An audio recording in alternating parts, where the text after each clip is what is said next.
আমি শিপ্রা মজুমদার আজকে আবার একটা নতুন রেসিপি নিয়ে তোমাদের কাছে চলে এসেছি। আশা করি তোমাদের এই রেসিপিটা ভালো লাগবে। তাহলে চলে এসো আমার সাথে, দেখতে শুরু করো। আমি তোমাদেরকে আজকে কী দেখাতে চলেছি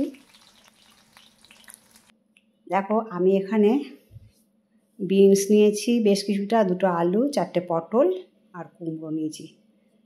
এর মধ্যে বেগুন দিলেও ভালো লাগে, কিন্তু আমার বেগুন নেই, সেই জন্য দিতে পারলাম না। আর টমেটো নিয়েছিলাম।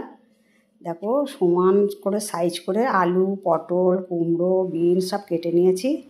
আর এদিকে কাচকি মাছটা পরিষ্কার করে ধুয়ে নিয়েছি। এবারে নুন হলুদ দিয়ে দিলাম, হাফ চামচ লবণ আর হাফ চামচ হলুদ দিয়ে মাছটাকে মাখিয়ে নেব। এবার দেখো সর্ষের তেল দিয়ে দিলাম। কড়াইয়ের মধ্যে 5-10 সর্ষের তেল দিলাম। এবারেতে কাচকি মাছটাকে সুন্দর করে মাখিয়ে নিচ্ছি, ভালো করে পরিষ্কার করে মাখিয়ে নিতে হবে। নুন হলুদ দিয়ে ভালো করে মাখিয়ে নিচ্ছি। নুন হলুদ দিয়ে ভালো করে মাছটা মাখানো হয়ে গেল। এরপরে আমি এটাকে ভেজে নেব। কড়াইতে তেলটা গরম হয়ে গেছে। এবারে সম্পূর্ণ মাছটা ভালো করে দিয়ে দেবো। সম্পূর্ণ মাছটা আমার দেয়া হয়ে গেল। এরপরে আমি ওপর থেকে একটু ওপর নিচ করে দিচ্ছি, যাতে চারদিকটা ভালো করে ভাজা হয়ে যায়। মাছটাকে খুব সুন্দর করে ভেজে নিতে হবে।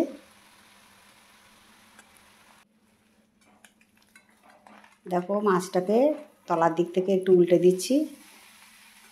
এবারে এইভাবে ওপর নিচ করে ভেজে ভেজে নিতে হবে।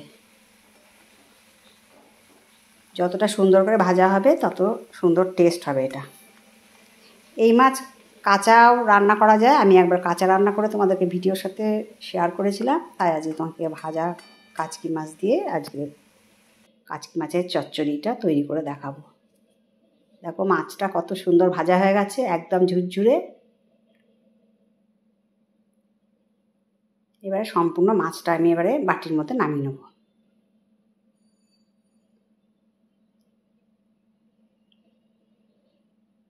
ভীষণ টেস্টি এই কাচকি মাছের চচ্চড়ি।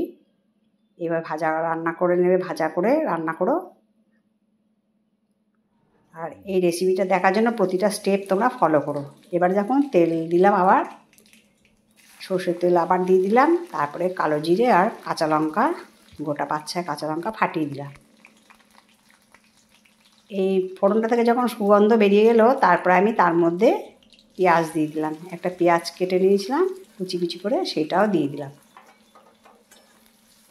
এবার এই পেঁয়াজটাকে ভালো করে নাড়িয়ে চাড়িয়ে ভেজে নিতে হবে।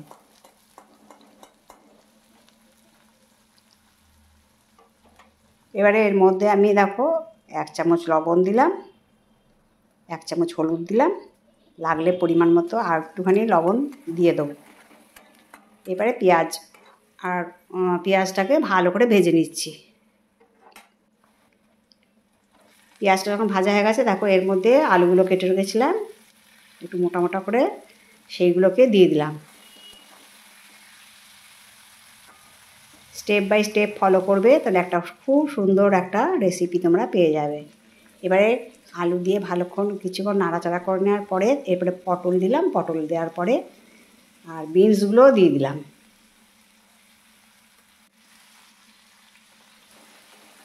এবারে এইগুলোকে ভালো করে নাড়িয়ে চাড়িয়ে একটু কষিয়ে নিতে হবে।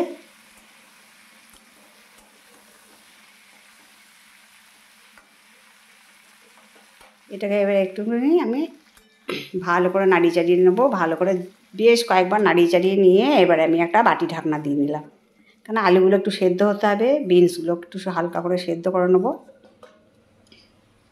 অনেকটা দেখো নরম হয়ে গেছে, পেঁয়াজটাও বেশ এই ভাজা ভাজা হয়ে গেল। এরপরে আমি এর মধ্যে কুমড়ো দিয়ে দিলাম। কুমড়োগুলো কেটে রেখেছিলাম, কুমড়োগুলো দিয়ে দিলাম। সব কিছু সবজি আমি একটু মোটা মোটা করে কেটে রেখেছি। এইভাবে সবজিগুলো কেটে নিলে টেস্টটা ভীষণ পাওয়া যায়।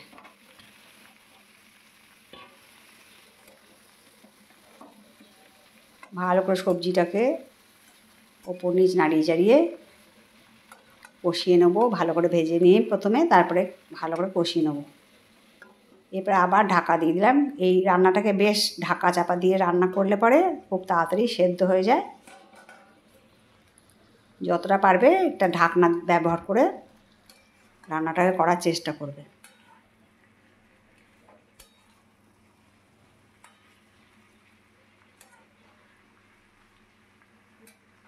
আর বারবার করে এইভাবে ঢাকনা চাপা দিয়ে রান্না করতে হবে। এরপরে আমি এর মধ্যে 1 চামচ জিরের গুঁড়ো দিয়ে দিলাম।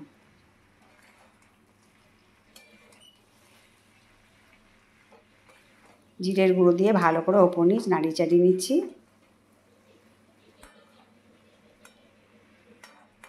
একটু যত্ন সহকারে সময় নিয়ে এই রান্নাটা করলে পরে ভীষণ টেস্ট পাওয়া যায়। আবার পরে ঢাকনাটা দিয়ে দিলাম। তারপরে দেখো আমি এর মধ্যে 1 চামচ লাল লঙ্কার গুঁড়ো আর 1/2 চামচ কাশ্মীরি লঙ্কার গুঁড়ো দিয়ে দিলাম। এতে করে রঙটাও ভীষণ সুন্দর হবে আর টেস্ট তো বাড়বেই। অপূর্ব স্বাদের কাচকি মাছের ঝাল চচ্চড়ি এইভাবে তোমরা রান্না করে খেও, এই রিকোয়েস্টটা তোমাদের কাছে রাখলাম। আর যদি ভালো লাগে লাইক শেয়ার কমেন্ট আর সাবস্ক্রাইব করে আমার চ্যানেলের পাশে থাকার জন্য অনুরোধ করছি। আর যারা নতুন বন্ধু এসেছো তোমরা আমার চ্যানেলটাকে সাবস্ক্রাইব করে দিয়ে বেল বাটনটা প্রেস করে দেবে, অল নোটিফিকেশান তাহলে সমস্ত কাছে তোমাদের কাছে পৌঁছে যাবে। দেখো এবারে সমস্ত কাচকি মাছগুলো ভেজে রেখেছিলাম ওইটা দিয়ে দিলাম। সবজি পুরোপুরি কষে গেছে, তারপর আমি দিয়ে দিলাম। সবজি থেকে বেশ অনেকটা তেলও বেরিয়ে গেছে। এই অবস্থায় আমি কাচকি মাছগুলো দিয়ে দিলাম।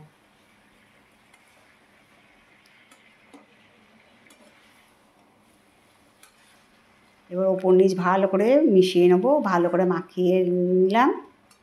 কাচকি মাছটা ভালো করে ওপর নিচ করে মেখে গেলাম। আর তারপরে আমি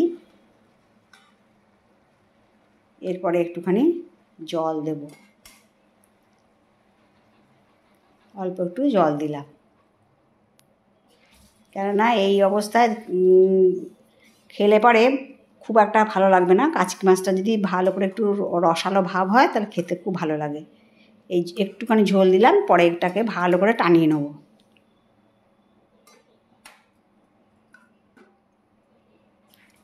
আজকে আমি কাচকি মাছের ঝাল চচ্চড়ি রান্না করে তোমাদেরকে দেখাচ্ছি।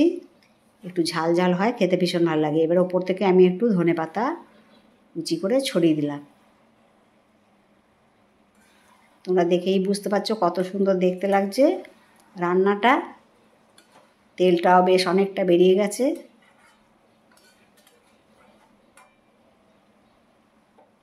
রান্নাটা প্রায় কমপ্লিট হয়ে গেল।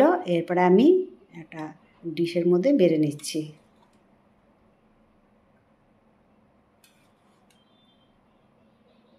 সবজিগুলো গোটা গোটা থাকবে, মাছগুলোও ভাঙবে না, কত সুন্দর দেখতে লাগছে দেখো, খেতেও তেমনি টেস্ট। তাই তোমরা এইভাবে রান্না করে খাবে কেমন।